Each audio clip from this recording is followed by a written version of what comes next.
Hey everyone, Luminous Plasma here, and I just woke up to a dead battery, or so I thought.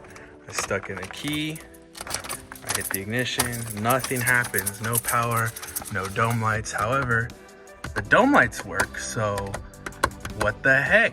Yeah, it's like what, how? And we just put in a new battery, and we just put in a new alternator less than a month ago.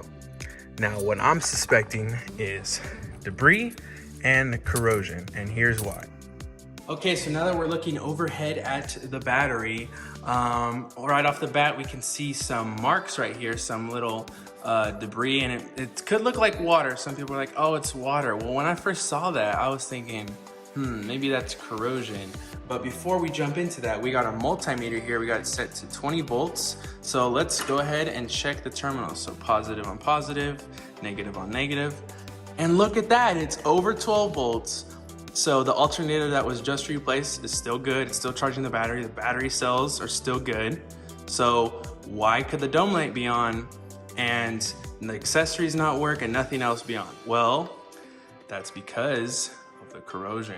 Now that we can clearly see here that there actually is corrosion when looking at the positive terminal, the brand new terminals are just corroded. This is a brand new battery. We just got it last month. And somehow corrosion has already formed on the connectors.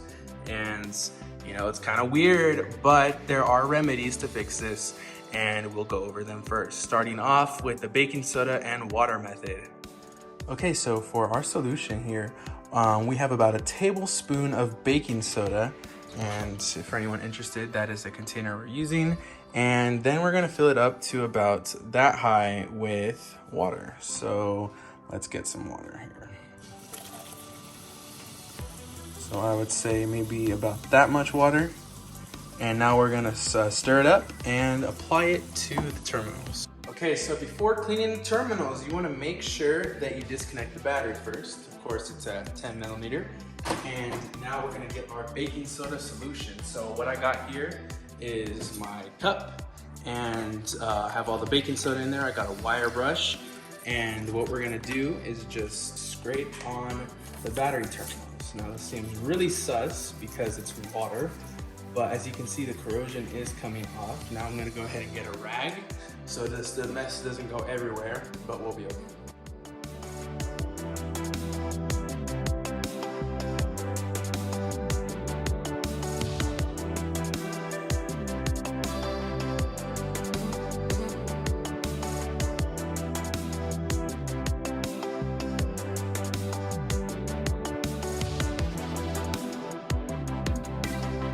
Okay, so after cleaning the terminals, I am very confident that the car will now start.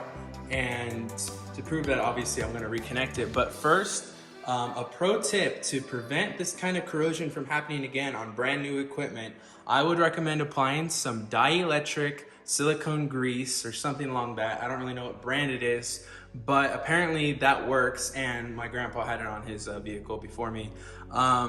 So yeah, I checked out his terminals, his were fine, and actually on the old battery, he applied some and it prevented all kinds of corrosion. So and as soon as we put this one on, less than a month later, some corrosion formed. So I would highly recommend getting some dielectric silicone grease before putting the terminals on, but since I don't have any access to that, I will apply it when I can. But we're just trying to get to work today. So let's reconnect these terminals and see what happens. Okay, so starting with tightening the positive battery. We get that nice and tight, make sure it's not going anywhere. All right, that seems good enough. Put the cap back on, and now let's hit up this negative side. Ooh, it's sparking. It wasn't sparking before, so that seems like a solid connection. And now let's go ahead and tighten this one too.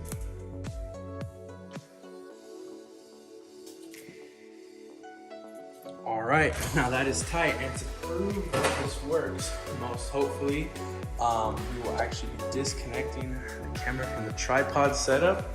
Let's see if we have power. Dome lights on. All right, let's see.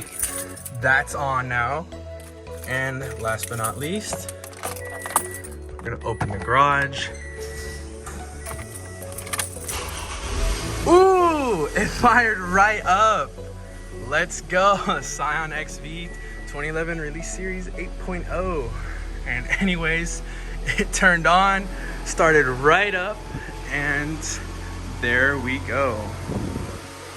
We are now in business.